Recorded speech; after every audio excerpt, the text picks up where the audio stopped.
So, it's a huge topic.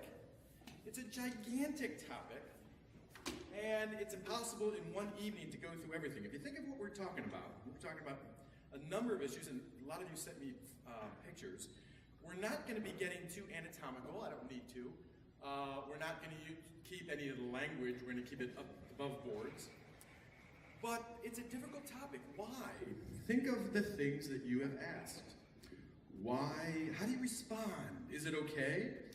Why do we believe that there's a sin here? Why is there something wrong here when so much is going in favor of it? How can that be? I know people. They're good people. They think this is fine. What about them? How do we tell my friends? How do you deal with it in my family? Do you see how many different issues there? There's the whole thing of doctrine, of what we teach and what we know. There's the whole thing of apologetics. How do you defend the church's teaching? How do you present the church's teaching in such a way that can win people over? Anyone can win an argument. That's easy to do. But how do you win someone over? Okay? It's morals and teaching morals, and how many courses have you had on morals? Okay, you should try not to teach what you've never studied well yourself. Then there's the whole evangelistic question about friendships and family and all those relational questions. And that's all going into this topic. So you see how it's gigantic. So my concern, first off, is to think that we can cover the gamut of that in the time I've got. I've got less than 28 minutes right now. That's impossible. As you're going to find out, there's so many things that you've got to do study. If you're going to be a responsible evangelist in the modern world, you've got to do your own study. And so there's a whole bunch of things that the most I can do is point you to a book. I can't recommend, unless it's a reputable website, I can't recommend going to the internet for much on this issue at all. Try Catholic Answers, they're pretty good. Try things that maybe are run by Patrick or someone else that you trust.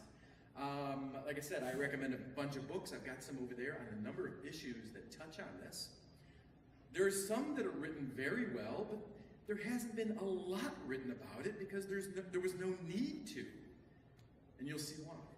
And so we're not going to have sufficient time for me to go through everything, but I want to hint on it and maybe give you a couple answers, give you some rationale, have you do somewhere to go and know what you're looking for, but you're going to have to do some work. The first thing to answer this entire issue, and some of you have a benefit and some of you may have to do some more work, is you've got to answer the question of what is the deal with human sexuality? Okay? What is the deal with this? It's huge, this topic. Human sexuality has so much going with it.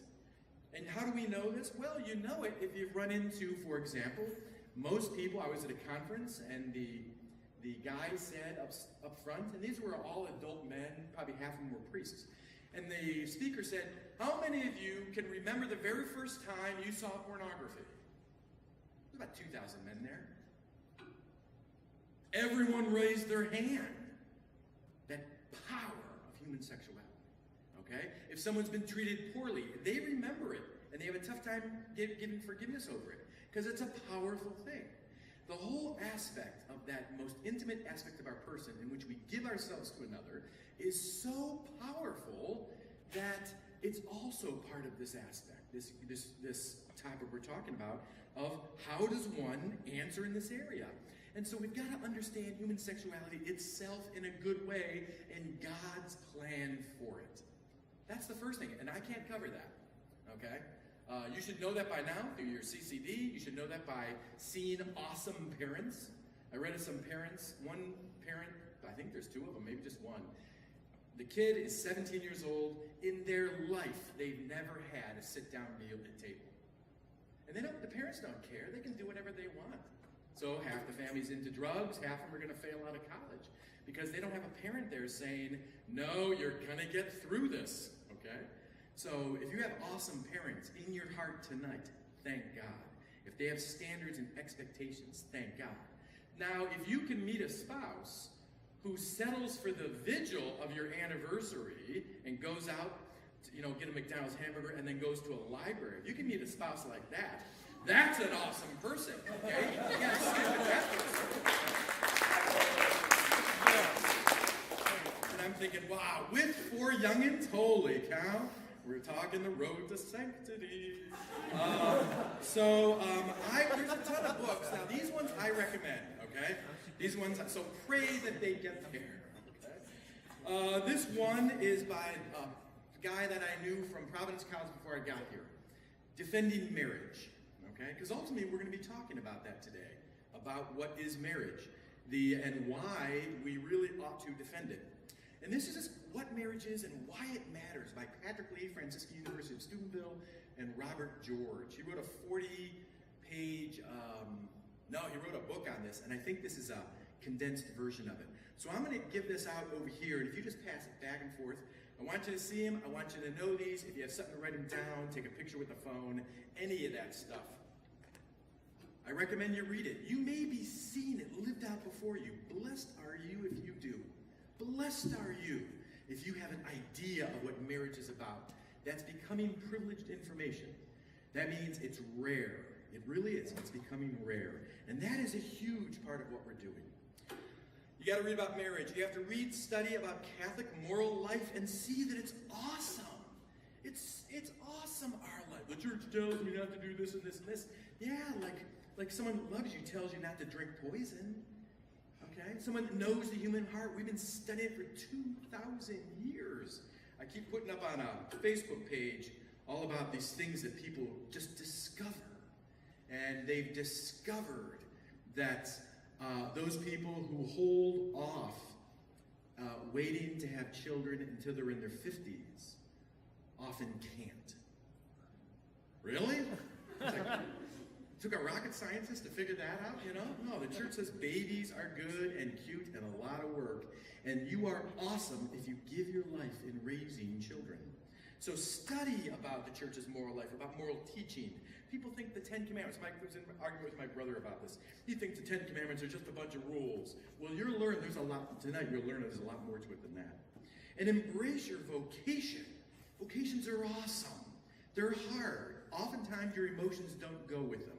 Caffeine gets in my system about 11 a.m. every morning, no matter when I take it.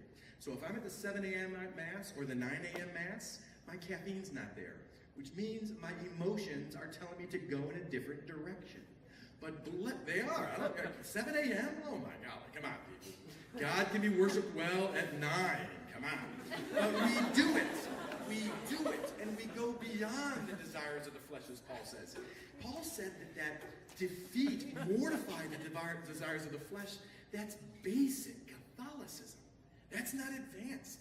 That's what it means to be a disciple, is where your desires don't define your life.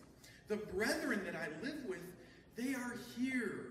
They're alive today because those desires to take them, this isn't just for praying anymore. And they're just to go and meet them in the hallway. I don't give in to that because grace is working, So they're here because of that. So, what is going on? What is going on first? The issues we're going to talk about is our moral life. Why have a moral life? Because that's what's involved in this, isn't it?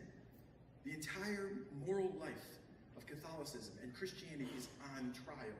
The moral life, what is it? Marriage. Now, I'm not going to do much about marriage at all. I can't. We don't have time. That's on you. You've got to know it. And you're not, unless you've read something good, and this stuff is good, unless you've read something good on it, okay, then you're not going to realize the subtleties because you're in the middle of it. But through studying it, you can step out of it. Read John Paul II, Saint John Paul. It's nice saying that. Read his Familiaris Consortio. Read his letter to women. Read his Mulieris Dignitatum. Read anything you want about him, and it's all going to be good. It's going to show the importance of the family. Christa Fidelis Laici, Christ, the family in the modern world. What an awesome thing. So, we're going to talk about the moral life. We're going to do a little bit about marriage, not much at all. We're going to look at homosexuality itself and what are some issues there and difficulties. Then we're going to look at same-sex marriage, homosexuality and same-sex attraction. We're going to do the same-sex marriage really quickly. I'm just going to give you some pounding, some points that have helped me. And then we're going to talk about evangelization very quickly and answering specific questions. What about discrimination? Isn't that a good one? That's probably one of the best arguments, as Thomists. And you all fall into the Thomistic tradition. We believe a couple things. One is, when someone has an argument against truth, you want to take that argument and you want to go, wow, let's look at that. It needs to be cleaned up here. It needs to be cleaned up here. Okay, let's look at that. And you clean it up so you have the best argument that your opponent's trying to give. And then you bring reason and prayer and faith to it. And then you explain why that doesn't hold weight. And so we're going to do that. The argument of discrimination, the argument of equality, people who don't have children, who are married, what about them? Okay? And then the whole thing, then the next thing is evangelization. So how do you speak of this? Those of you that have friends, how do you speak of this? When do you speak of it is even more important. Okay? So that's what we're going to do. So, what is the deal with the moral life? Why don't we just get rid of this thing, the moral life? And we can't, because we're part of a revealed religion. In revealed religions, and especially in Christianity, God gave us a covenant. The covenants of the Old Testament showed us what God is trying to do, showed us of the sacrifice it took to make the covenant, the Lamb in the Old Testament, and the Lamb of God in the New Testament. He shed his blood to ratify that covenant. Well, a covenant made us family members with God, friends with God. You got me so far? Okay? Pretty good. If you accept that, you've just accepted everything that we've got. Because if you're going to be a friend with God, there's standards to our friendship, isn't there? Don't you have standards for your friendship? Hey, I want to introduce you to a buddy of mine. His name is, well, I don't know his name yet. Now, he's got a job. He sells crack to 5th graders. But he's an awesome guy. I love that guy. He's so good. We go out all the time. No, one of these things is not like the others, you know? So, no, you have standards for friendship.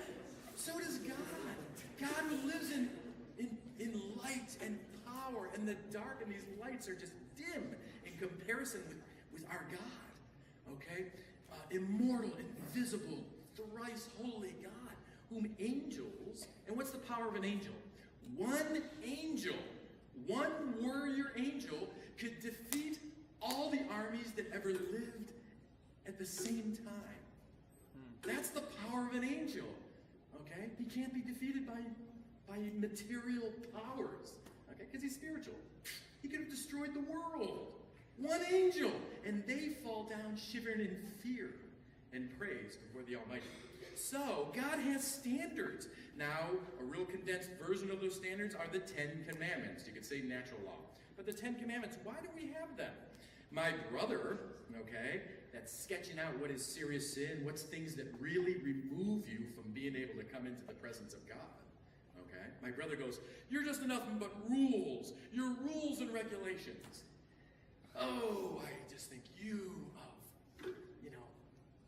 dumb, bad genetic material. He's my brother, he really is. Okay. I think he's pushing 60. And don't you know what the 10 Commandments do? They look at the human heart. They're based on the human heart. Okay? And they're cautions, they're training, they're channeling the heart in a good direction versus where it wants to go ever since Adam bit the apple. So you want to have independence. You want to have power and independence and authority. Okay, use it well, but don't transgress against God. He alone is God. Oh, I wish I had the power to make... Whoa, God alone is the power. Don't transgress against him. Keep him God. You are not. First commandment. We want our time. We want to do what we want with our time. Well, the second commandment says, yeah, but be aware of who you are talking about.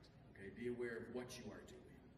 Okay, we want to go and we want to be independent and do ourselves and not have anyone tell us what to do. Could be pride. Okay, a good decision is made with docility, taking in other people and listening to it. So make sure in your desire to make your mark on the world, which is awesome, make sure you don't trash your parents and proper authority. We want stuff, we're going to pursue it, we're going to go after it. Well, in doing that, in going after things that are going to pass away, make sure you don't transgress something that's going to be forever, the life of another person. And I want to have progeny, and I love the pleasure, that pleasure that is sex. The human heart loves it. It's a great good. And the Lord says, yes, but don't make it turn into something wrong, sinful, something that dishonors the triune God, in which the love of the one for the other and the other for the one is so real that at certain times it becomes a third. It is a third. Excuse me, I'm thinking of humans. The love of the one and the other, the Father of the Son, is a third person, which is imaged in the gift of human sexuality. Don't make that something that dishonors the image of God present there. We want stuff. Stuff we think is gonna model our hearts. It's gonna fill that God-sized hole. Stuff. Well, you're gonna learn the lesson that it won't. But in going after stuff, don't steal. And we can go on and on and on through all the commandments. They're education of human desire. That's why they're there. And so the desire for sexual union, sexual pleasure, okay, which is part of the human heart, and it is all the emotions. They do whatever they want, okay? Ever since Adam bit the apple, you know? That's why it's fascinating. So a guy cuts you off in traffic. A lot of you drive, I take it. A guy cuts you off in traffic, and it's the strangest thing. Happened a couple days ago. You're there, you're going in traffic, and all of a sudden, the fifth commandment doesn't count for me. I'm going to run him off the road. So, fascinating, you know? Or my folks, my dad, he always says, Dad, hey, get a haircut. He always says that. He said that since I was 6, okay? How do you know I needed a haircut, you know? It bugged the heck out of me. I was tempted to say, hey, stop it, you know? But fourth commandment, honoring them who've done so much. They could have said, marry you, I'm going to California and becoming a rock star, and you wouldn't be here. That's the reality, okay? And he or she would have been a rock star. So the 10 Commandments, education, human desire, that's why we have morality. The Catechism says it all stems from that, because we're in covenant, we're in friendship with God. And not anyone just comes into someone who has standards for friendship. The same with God. The 10 Commandments are them. They are, they're desires, and they educate human desire. Our desires don't determine us, therefore. Our desires are not what determines us. It may determine what's a real pain in the neck, okay? There's some people that just bug me. My predominant fault's probably anger, okay?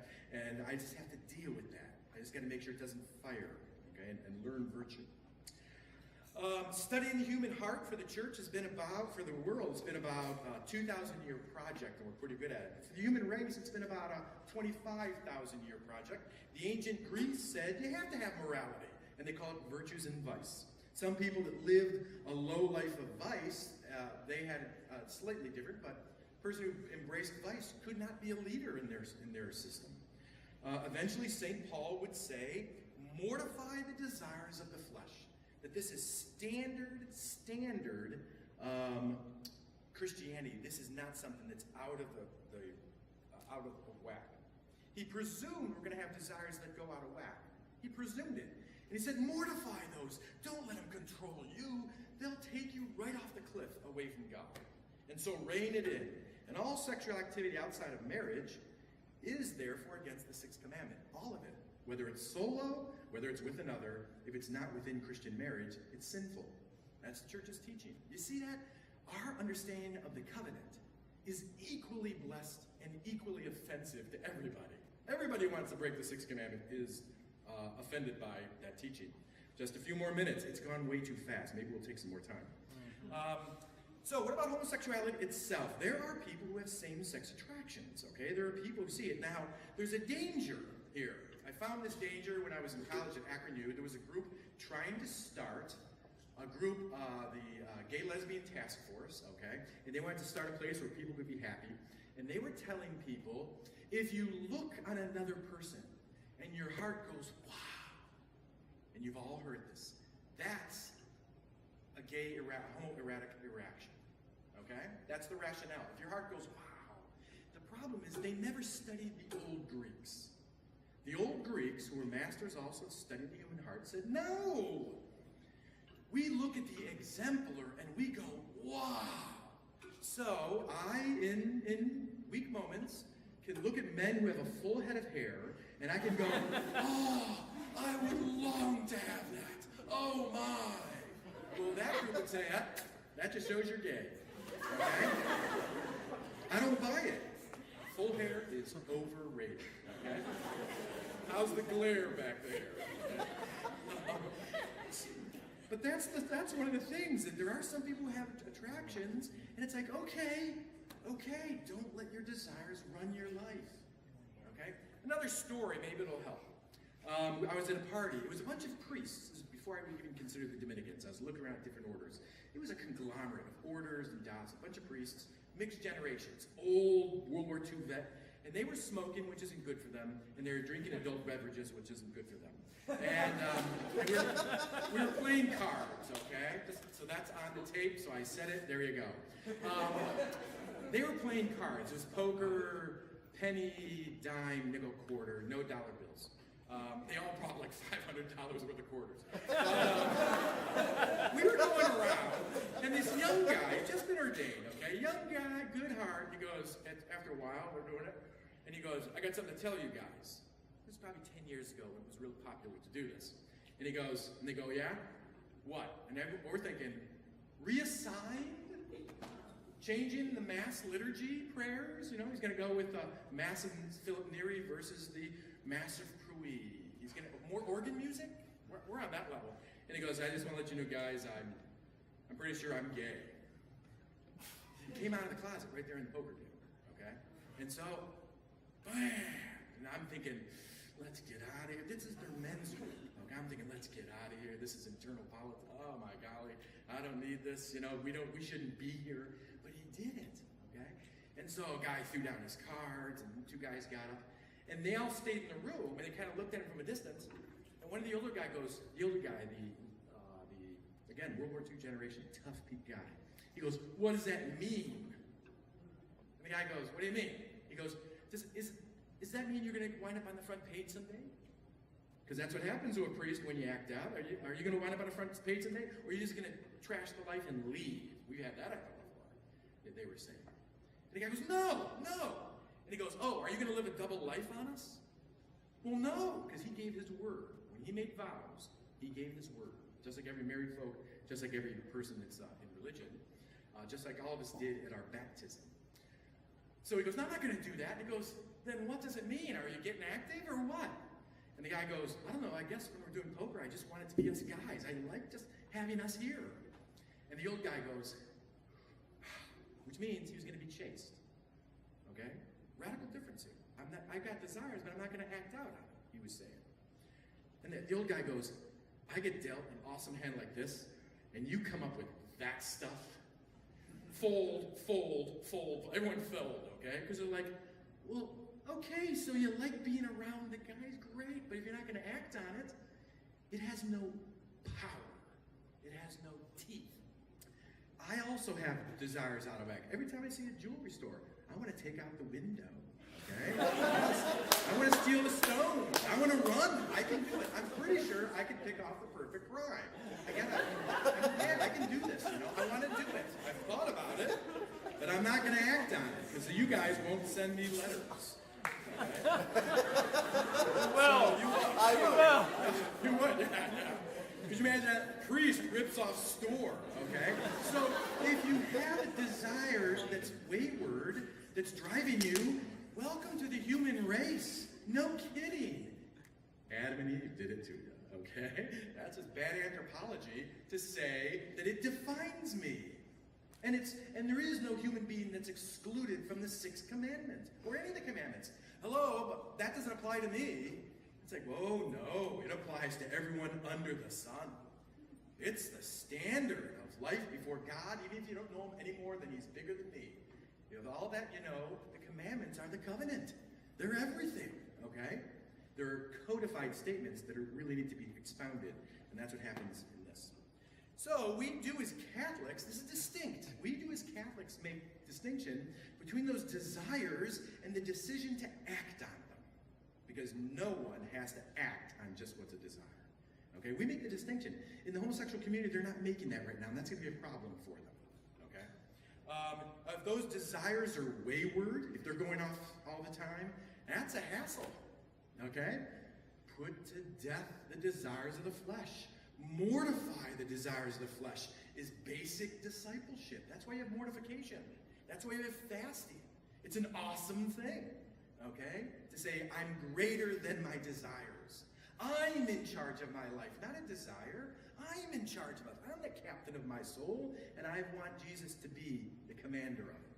But I'm in charge of my life, not a desire. And that's why you have to mortify the desires of the flesh. The flesh wars against the spirit, Paul says. And if you let it win, it's going to take you over the cliff. Okay? Our actions are the material for sin, not just desire. Desire isn't, okay? Desire is just there. But we have to mortify it in everything you do. I can't believe you married folk go, wow, first time. Wow, little Susie Q, little Billy Bob. Just really soiled up, didn't they? Oh man, I just love changing diapers. Wow. I'm sure rather what you're going is, I don't want to do this. I don't want to do this. I've got to do this.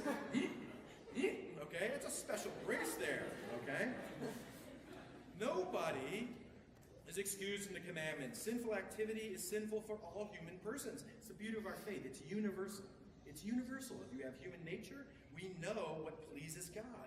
And so we don't judge the soul when a person says they are daily experience same-sex attraction. That desire is firing for them. We don't judge the soul, but the sinful activity, it's already been judged if they allow it to go to activity.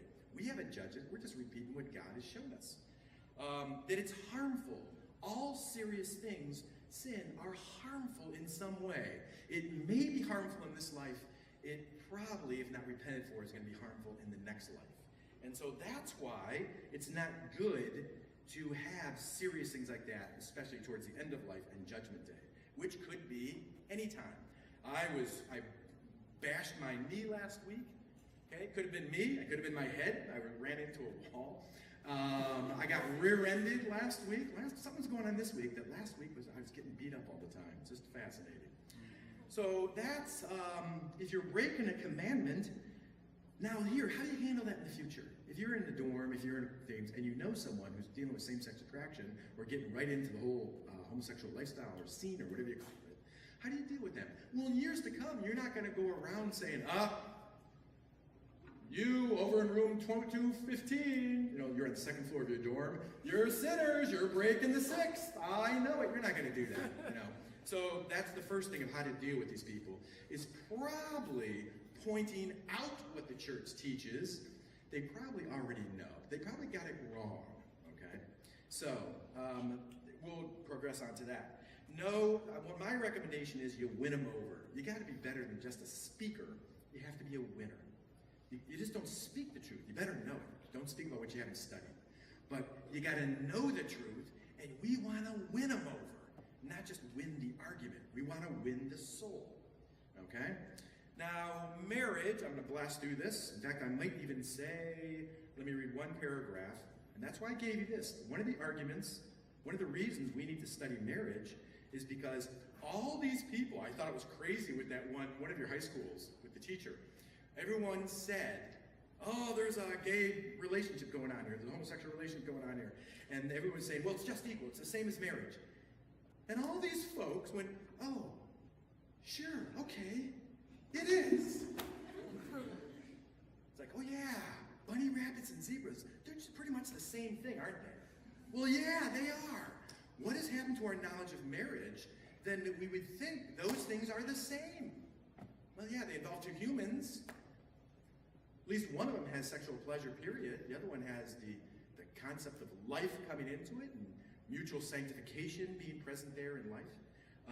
But that just killed me when we've lost the understanding of what marriage is. Why? This is something your generation has to deal with. Okay, you better realize. Marriage today, it does not mean for many people permanency and for life. It does not mean sanctification of the spouses, where you've got to tell your spouse, you better get this life together. It's not for, marriage today is not for the raising, education, and evangelization of children for so many people. It's for having a kid and maybe making sure the kid thinks like you when they're older. Okay? Making sure the kid thinks like you when they're older. It's not raising, education, and evangelization of the next generation. It's not seeing that family is the reason you get married. You get married because you both have this idea of a project. Just keep going. You got it. Okay. Should he keep going or should we cut him off? Keep going! Okay, keep going. Now, keep watching that time, but it won't quack at me when I'm done. They don't see that the reason you get married is not because you want to be best buddies. That's not what reason you get married. You get married because you say, oh my golly, we're on a mission from God. It's a vocation, vocare. What is God's call? Oh, you're called to live for the next 20 years, next 50 years at least. And you're called, what's the calling, Lord? What's your will for my life? Be buddies. Just be buddies. Okay? That's not Catholic marriage. That's never been the understanding of marriage in society. It's rather, you're on a mission. You're called to be a team. You got to do that whole thing we put you through, the marriage preparation, because you're on a mission from God. It's your boot camp. That and seeing good parents and seeing other good families, that's your boot camp too. Okay, that's preparation and that intense stuff. And everyone thinks, oh, the ceremony. It's all about the ceremony. No, it's not. It's about the mission from God. You got to be like the Blues Brothers, okay? That say, we're on a mission from God. You are. When you say, I do, that's the pistol shot at that ceremony to begin running the race in the mission. And it's not just a mission to like you, okay? It's a mission to be family, to imitate the Trinity. Father, Son, whose love is so awesome that it is a third. The love for the husband and wife is so awesome that in certain times and places it's a third, and maybe another third, and maybe another third. It's to imitate Jesus' love for his church, which is fruitful, okay? Which is a fruitful love. That's what goes on in marriage, okay? So that's why the church puts such emphasis, and why it freaked us all out. It's like, oh yeah, gosh, they're the same. Wow, I guess they are, huh? Okay, wow. It's like, are you out of your mind? Is this a mass insanity? They're not the same at all. They don't claim to be the same. There's nothing the same about them, except they involve two humans, and at least at times for one of them, sexual pleasure is part of it. It's a wonderful gift, okay? So, a bad vision for marriage is what most Americans have. You're going to meet people who didn't go through your training, and they're going to have a rotten view of marriage. You better watch out. That's why we have marriage prep to ask the tough questions. Learn what the reality of marriage is about. That is so important. Next, so when you get married, what is the deal with same-sex marriage? Before I begin, to see how I dealt with just homosexuality itself, you got to love these folks. You got to love anyone that's dealing with a tough desire that eventually they'll come around and say, this is not something I can follow. Like any one of our desires that go off the range, okay? But it's so personal to them. Yeah, no kidding, it is, okay? Well, I would never, where's Brother Paul? There he is. I would never have the desire to strangle Brother Paul in his sleep, okay? I would never do that. But if I did, I can't give into it, okay? He lives across the hall from me, okay? He's a good neighbor, okay? I would never do that, okay? If you have a tough desire, you've got to mortify it. That's basic Christianity. We forgot to say it all the time. Paul says, mortify the desires of their flesh. Therefore, aren't Friday fasting, isn't that awesome? Isn't Lent awesome? Yes. Oh, I get to go for it now. I'm going to teach you now. I didn't say this, but the Franciscans often say that rebellious part of us, they call that rebellious part brother ass, okay? The donkey. Because it does whatever it wants, and it's always rebellious, and it gets me in more trouble. And so you know what? During Lent and on Fridays, and when I mortify myself, I make that dog jump to my will, so it follows my will versus trying to lead me off the cliff, whatever that sin may be. So that's how we dealt with the call of morality. We've got to be moral. That's part of the covenant. That's why we're not going to give in on that. No one is exempt from the sixth commandment. Nobody on the face of the earth. No one's exempt from honoring God. It doesn't apply to me. And then we talked about marriage, because that's the base of it. People think, oh yeah, that's marriage. How clueless is that? We have to know what Catholic matrimony is. Okay? It's a mission from God. It's sanctification. Together, you're going to see the face of God if you give yourself to it. It's awesome. It's a factory of saints. That's what it's supposed to do. And the mechanisms of the factory are chores. Okay? Don't you hate that? It's like, Lord, I don't want chores. No kidding. I know that. That's why I put it there. Okay? You don't want heaven either right now. Okay? You want a new pickup truck. Okay? He's trying to stretch us and expand us, okay? So now when we combine those two, let's talk about same-sex marriage. I'm going to go through this again quickly. And I would recommend knowing and studying up on these things. Again, if you go to the internet, you're going to find a lot of garbage. There is one article that I can recommend, and it is by a gay man and a hetero women. I don't like using the term gay, but it's so easy to fall into it. Okay? A man with same-sex attraction and a married woman. And it's called Answering Advocates of Gay Marriage. If you go to Google and you put Catholic education, answering advocates. I'm posting it on our Facebook page. Yeah, it's a good one. And it answers 25 claims, and it says, well, what do they think? It's fascinating to realize that not all people who have same-sex attraction and are for same-sex marriage agree with legalization. That's why it's going to become big, and you should know, without panic, you should know how to respond to it. You've just learned, hopefully, a bunch of different reasons, the foundation for the church's position that this is not good in any single way. Okay? It's not good in any single way. Whatever you change those words to, ratifying it, rewarding it, making it legal is not a good for anybody. Here's some reasons why. The first thing is, it is a product of the sexual revolution. Now, the best book about the sexual revolution is called Adam and Eve After the Pill by Eberstadt. Again, email me, Adam and Eve After the Pill. It's an awesome book. It's one of the best I've seen so far. And it says the sexual revolution was a disaster because it basically came up with a whole bunch of ideas. It said that sex is meaningless. Do you hear that in the same-sex movement? Sex is meaningless. It doesn't mean anything. Really? Tell that to someone who was raped. Okay? Tell that to someone who's hooked on a computer. Oh, it's meaningless. It really doesn't mean anything. Yes, it does. It's like, wow, that's the cluelessness coming across. It's meaningless. There's no objective morality. That's wrong. The human heart wants to go in all sorts of different directions. Thank God for those commandments. Gender, and you've all heard this, you've probably had classes on it. Gender, being man and women, is just a social construct. It doesn't mean anything. Immediately destructive of marriage, if you buy into that garbage, okay? Sterilizing the union is a great good. Sterilize the union, it's a great good. That happened with the pill. Basically, the best thing to do is, I take pills because I have things that don't work, okay? My body doesn't like cholesterol. Cholesterol likes my body. It stays in there, okay? My blood pressure, my weight, my IQ, my credit score, and my AT scores are all the same number, okay? That's a medical anomaly, okay? But someone said, oh my golly, the best thing we can do to women is give her a chemical that anesthetizes her fertility. Give her horse hormones. Give her artificial hormones. What do men call those? Steroids. Oh yeah, let's give that to the woman. Yeah, that's a loving thing to do.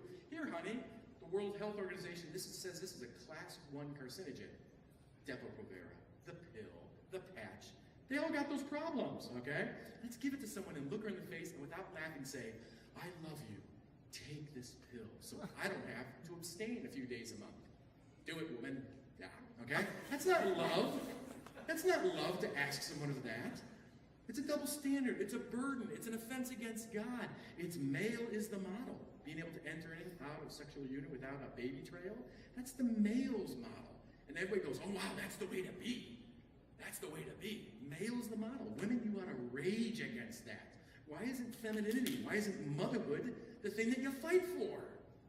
Just kills me that people, oh yeah, wow, that's great, go ahead. Give the gal the artificial hormones, and when it causes all sorts of things, because it's made to make things grow, and it does, like cancer, some of these. There's a direct line to that, correlation of it. Okay? But sterilizing the union, that's a great good. The church said, what a disaster. Paul VI, blessed, I believe. I think he was beatified this last Sunday, Saturday, Sunday, in Italy time, okay? Paul VI in Humanae Vitae predicted everything we're seeing now, including this issue. Lastly, the downgrading of the family, okay? The downgrading of the family habit, it's not that important. Family's not your mission, so sterilize the union, okay? Do you see how sterile unions became okay? You see what happens a few years later if sterile unions are okay in marriage? You want to see where the origin of the homosexual movement is? It's Christian couples who sterilized the union, and they said it was okay. Whole churches did that, okay? So that's a big thing. The children take the brunt of it, okay? Mom and dad love in different ways. There's mom, dad, and dad love. Gay unions, gay marriage says there's not, okay? And they deny that men and women are different. Children grow in steps into their identity. And sometimes a mom is needed to draw them forward, and sometimes a dad at different times. Sexual confusion and experimentation will be part of same-sex marriage with children. The reason I'm talking about children is because marriage is the key to kids. If you're just a single person, you can't adopt unless you got a really good lawyer or an adoption agency. It rewards same-sex marriage being legalized. It rewards what was considered problems and a sin just earlier.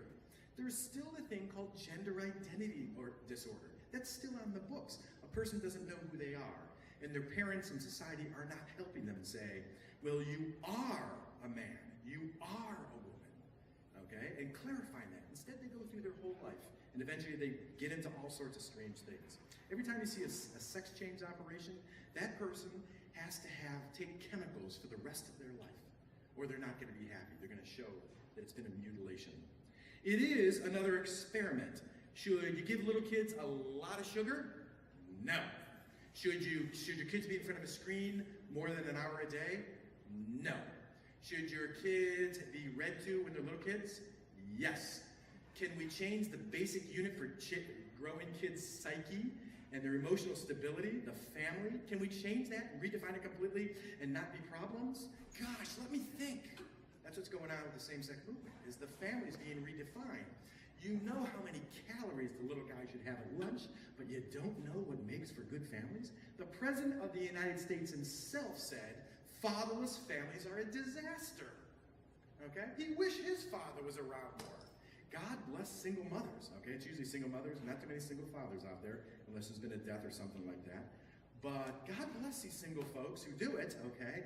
They're not teaching a bad anthropology, as is the gay couple. The gay couple saying your emotions define you. Sex has no meaning. Sterile is okay.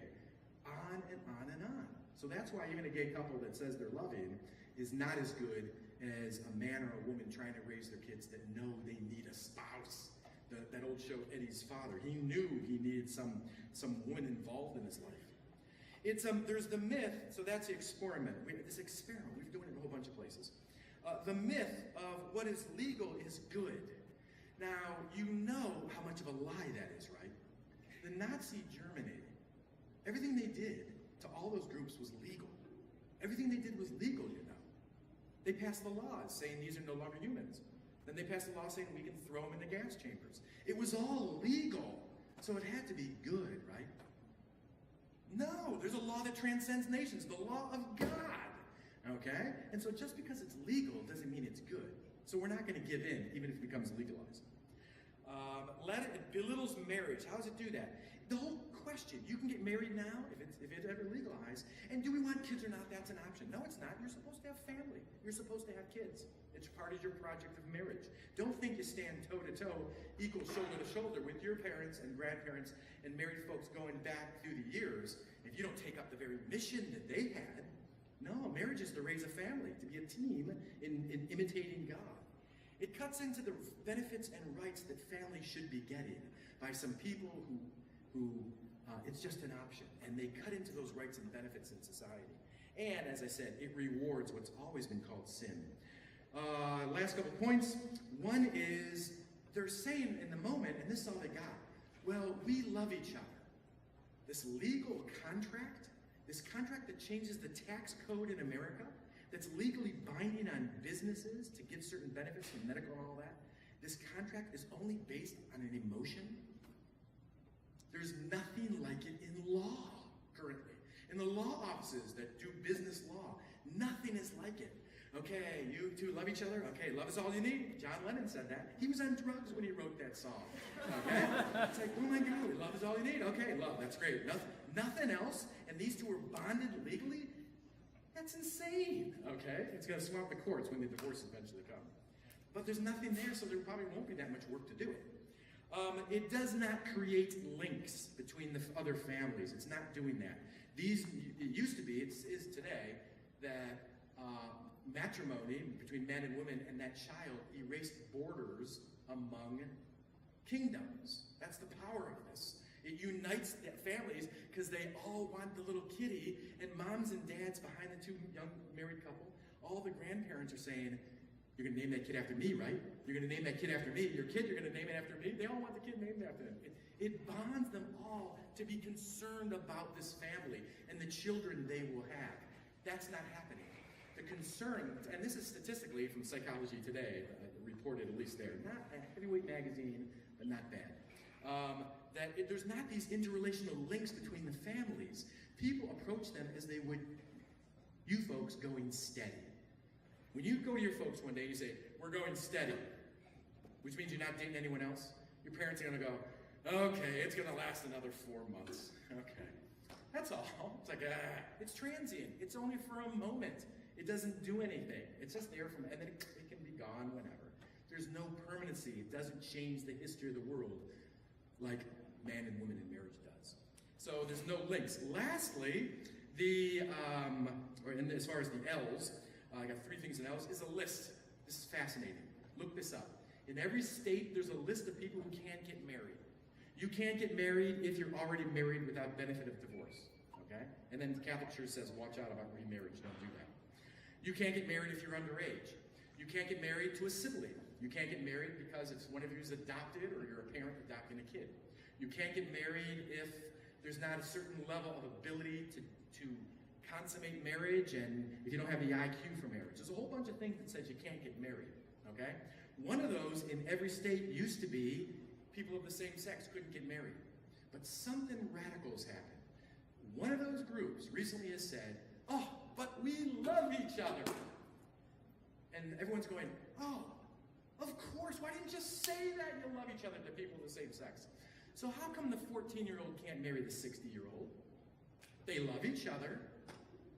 Why can't they do that? How come the brother and sister, they love each other? If love is all you need legally, then why isn't love all you need legally? How come the 14-year-old can't marry the 60-year-old? He may have more money, okay? Or she. You see what happens? How come the love of this same-sex marriage couple is privileged over all those other people that can't get married? When you're 17, you're going to have all these people telling you, if you want to get married, you're too young, you're too young. It's like, wait a second. As long as you say you love each other and you're consenting and you're of the same sex, it's okay. Oh, it's okay, go ahead. That's bizarre. It goes against reason. And that's why we know it's eventually going to fall. Everything that goes against reason will eventually fail. But it could tear apart a lot of good people before we clarify it. Last, it is the end of free speech and religion. You see this right now. The free speech and religion is being attacked from pastors down in Texas who are doing anti-same-sex marriage homilies. The government, with in one town, I think it's a mayor, is going after them because they're going to call it hate speech. In Canada, it already is. Okay, that's why I never use the term gay marriage. I talk about the revision of marriage. Okay, those who want to revise the definition of marriage beyond one man, one woman for life. Very last, you've got to know this. The Catholic Church is the best place for people with same-sex attraction. Is anyone here, anyone you know, any friends? The Catholic Church is the place, okay? Why? One, we have an objective morality, okay? We have a morality that says there's right and wrong in the world. It's not what you make of it. Because you give me that, everything I do is okay, okay? We have an objective morality. We have that line to God, knowing what pleases God. We have this thing called celibacy, which is it's a single person's chastity for life. And it's awesome. It is awesome. It's fantastic. There's so many times, oftentimes after I'm doing counselings, a couple or two, not yours, but some others, okay, when I come back and just think, and when I watch TV and what's going on in the marriage world in the U.S., I come back and like, I love my vocation. Chastity is awesome. Celibacy is wonderful. No, but it also allows you to channel the energy and purpose of your life into ministry and to give yourself no matter what. That's awesome. Next, we have this thing called ascetical theology, which means the desires of your heart can be changed through mortification, fasting, prayer. All of that can go to change a person's heart, man's or woman's. We have this thing even more important called grace. For us, grace isn't just God liking you. Grace changes us. And now where do you go to get grace? Where do you get grace? God, and He's gave us, it's very measurable. You put it in your schedule, and you find grace at Sacraments. the outward sign instituted by Christ to give grace. So if you need grace because you've got a desire that's fired in the wrong direction, oh wow, we have confession, we have Mass. Mass is like divine uranium, and you just put it next to what needs to be burned away, okay? It's awesome that way. It's transformational, it's plentiful, it's open, it's measurable, you know where you can go to get it. The sacraments. And lastly, we have the saints. We have all these saints, okay? Awesome saints, saints that they love matrimony. Look to the married saints. They love the single life. They preserved it through life. You can't tell me those guys, those North American martyrs, when they were with those Indians who had no moral code, they were kind of natural humanity gone bad, okay? And they ate eels. They ate eels out of the St. Lawrence River, okay? You can't tell me those guys' whole desire was, get me out of here. And they stayed with it. The great Dominican saints who walked all across Europe stayed with it no matter what. Their example, but even more, their intercessions. Their intercession for us keeps us, reminds us, gets us going to walk in the vocation God has for us. So, how to do? That's why the church says for homosexuality, we got a great place for people with same-sex attraction here in the Catholic Church. This is the place for you, okay? You can tell people that. You can tell them. Now, a couple quick questions. Do I have time for questions? Yes, but first, round of applause for amazing presentation.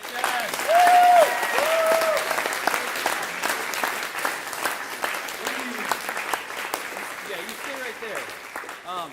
Instead of going to the notes here, I want to reward the people that came tonight. Good. So if you have like really pressing, I'm looking for practical questions like, how do I do this? Do I do that? What questions do you have for Father? We have a few minutes for that. Right here. Nice and loud. In my government class, my teacher, he's Catholic, but I don't think he's like knows everything about all the doctrine and stuff. He says he supports gay marriage and stuff, but he says there's a debate in the church to change the doctrine about gay marriage. And I was thinking that that's wrong, but I didn't know how to explain it the right way. So I love it. And he learned that from TV land. Yeah. Instead of watching Fox, he watched CNN, of course. Yeah, that's the great divide among all news channels, okay? I went to the other news source and said, oh, no, there's not. No, there is not a debate to change the doctrine of the church. It ain't going to happen. So that synod, and you're hearing all about the synod, and that's what he's going on, is about marriage in the family. Now, do we need, Vatican II came around. Let me jump through this 1 minute. Vatican II came around, and why would we need a council refocusing the church and talking about laity, evangelizing laity? What happened in the years before Vatican II that said, gosh, maybe we need to evangelize the laity more? 2 world wars where Christians were trying to kill off Christians, and Catholics took up guns against Catholics. That's an evangelization problem. And so now you got a synod on marriage and the family. Why? The marriage rate is at the lowest it's ever been in history. That came out this past week. Okay? The marriage rate is at the lowest it's ever been in history. Most countries of the West, that mission of marriage that husband and wife take on, most of your Western countries are at below the replacement rate. Children are not part of the common understanding of marriage. And so the church is calling together these thinkers and saying, oh my golly, something is wrong. The West is dying out because people that get married think, well, they're going to be generous. They're going to have one. And that's it. Okay? And that church says, please consider big families. I think that's what you're going to see. Something coming out that boosts family life. So no, he's jumped the gun. He knows more than any of the Dominicans here, and we study that stuff. So he's probably playing fast and furious with the facts. He's wrong. Okay. Next. How do you bring it to your friends at school? Good question. How do you bring this to your friends at school? How do you bring this truth? One is you got to love marriage. That's the first thing. Your life is a homily. Okay? okay? Now, in years to come, if you get to you're in the dorms or you know too much information about your next door neighbors, you're not going to go running around saying, you're breaking the 5th commandment, and you are, and in this room, hello, I know you're in there breaking the 6th commandment, okay? You're not going to do it, okay? You're not going to do it, okay? It doesn't win them over. So you've got to know the truth, okay? And I recommend read these books, ask us for some good articles, know it, and instead of trying to win a debate, win an argument, try to win the person. So leading with, you're a sinner, is not the way to win. Okay, I don't recommend leading. Now, no, they are, which means they're not shoulder to shoulder you as comrades. Okay, they're not shoulder to shoulder you within the mission. Okay, there's a great article. So you got to work on it. They're part of your mission field. You're trying to win them over. Okay, what it means is, yeah, when you see moral discrepancies and outright sin in someone's life, that's not going to be, and this is what Pope Francis was trying to say, in winning them over, that might not be the first thing you go for. Okay? Now, you're gonna, as you know it, as you talk about it, as you go come up with answers, as you read this article and know some of these answers, you are going to be given some great stuff, and you'll know it. But like I know 5 reasons why Catholic have Mary as part of our faith. Why do we have Mary? I know 5 reasons. I don't just lead with the same one every time. The same with you. You know, my recommendation, what I've said to people is, whoa, isn't that a pretty tough row to hoe? Isn't that a pretty difficult? And throw out that question. Throw out goodwill, show concern. They have an idea, usually it's wrong, but they have an idea of what the church teaches, that we're against it. That's pretty much all they know. The Catholic Church is against it. Okay, how do our teens, how do we respond to family members that are like, that are seeking homosexual unions? Can we go to their services? Can we bring them to our family events? How do we respond in that? So if you've got someone who's dealing with homosexual unions, okay, you're dealing with people that need to be evangelized. A lot of times they think it's no big deal. So in general, your default in general would probably be, and this, because it's evangelization, is it black and white? No. But the default is, ask the question of the ceremony. Is this something to rejoice in? No. Is this something to be awe-inspired at whatever prayer they're going to say? No. It's not something to rejoice in. It's not the fact that they're ceremonialized it and they're making vows before God to remain in this relationship, which is an intrinsically sinful relationship. Okay? It's a form of fornication. So it's not a thing to rejoice about. So the default would be probably not to go to the ceremony. Okay?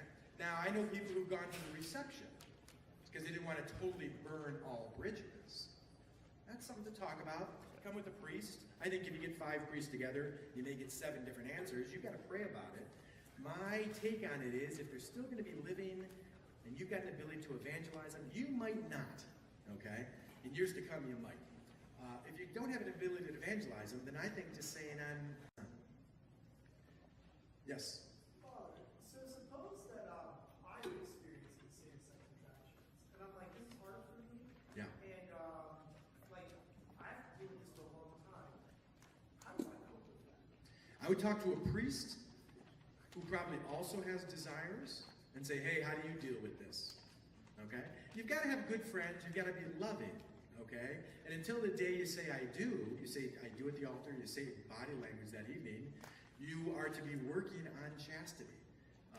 You are to be without genital expression until you give that gift to your better half. And so, we're in the same boat as that. It's not like they're choosing from people in the priesthood and religious life, people who are asexual. You know, that's what just kills me. It's not like, well, you're a priest, you are absolutely immune to all that, aren't you? No, they're all human. Well, there's a couple of them that I doubt, okay?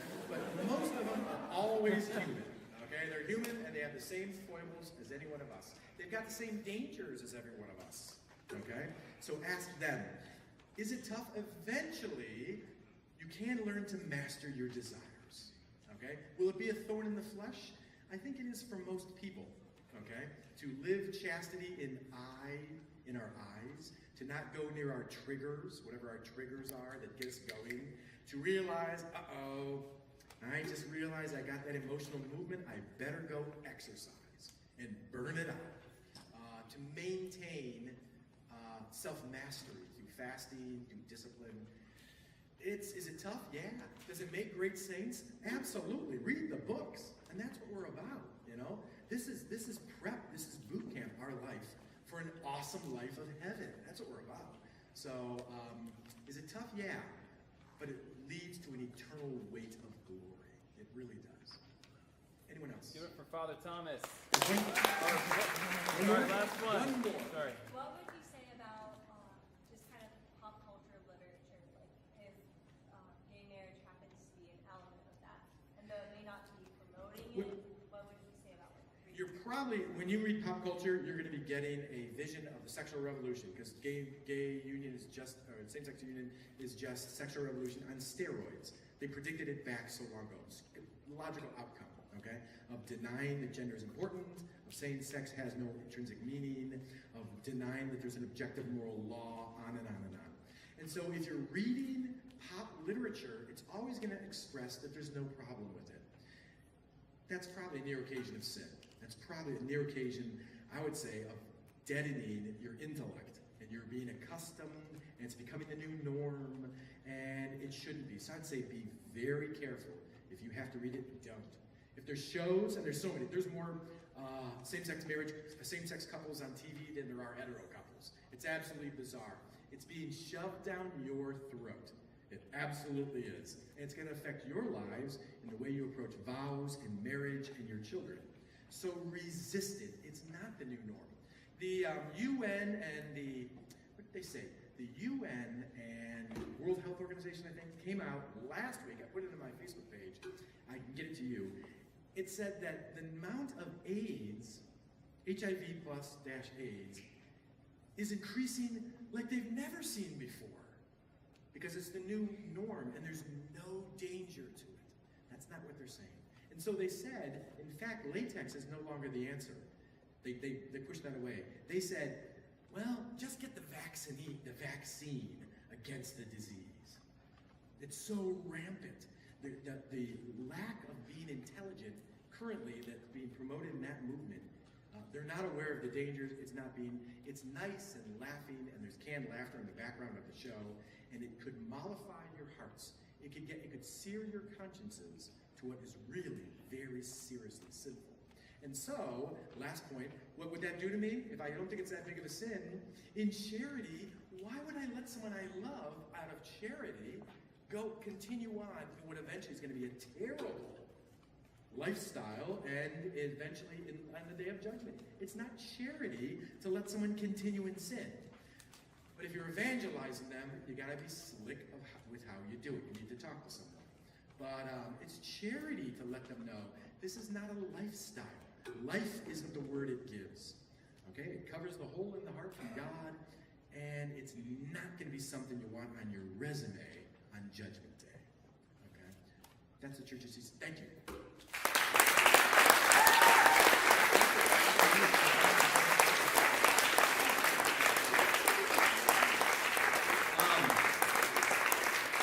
Thank you for the round of applause to Father Thomas. Please pat your neighbor on the back, as you just stood through an hour of just intellectual formation, all right? We need this, though. Every once in a while, we do need to get hammered over the head with a 2x4 of Veritas, amen? Because this is a big topic. So you guys did a great job taking this in. We're going to have this video available online. Tony found a video called The Third Way. I'll be posting on Facebook and emailing that out as well. And then right here, please read. If your parents or friends or anything, what was this talk all about? Give them this article, Catholic, Gay, and Doing Fine by Steve Gershom. And then sharing the faith at a gay pride parade. It's probably the best example of a guy who's actually effectively shared the truth of the Catholic faith in one of the most hostile environments ever. In fact, I'm going to go to our gay pride parade here and try and do the same thing next year. Who's with me? Anyone? Yes, awesome. Okay, I got a few crazy nuts. So we're about to close in prayer and just open up the games for the little that we have left. Next week, in the spirit of Halloween, I'm going to be doing a massive presentation on, or more modest presentation, on unmasking the occult. There is power out there that doesn't come from God. It comes from the devil, and there's so many open doors to the demonic power in our popular culture. And you need to know those, they need to be unmasked, and you need to be warned from them so that you can be safe, your friends can be safe. And then I have several, Father has several, and I have several stories of youth who have dabbled in these things and have gone so far into possession and bad stuff. So this is Unmasking the Occult. It's next week. We're going to have some fun Halloween stuff, but we're going to definitely unmask the evil one. Sound good? Yeah. Father, please close us in prayer.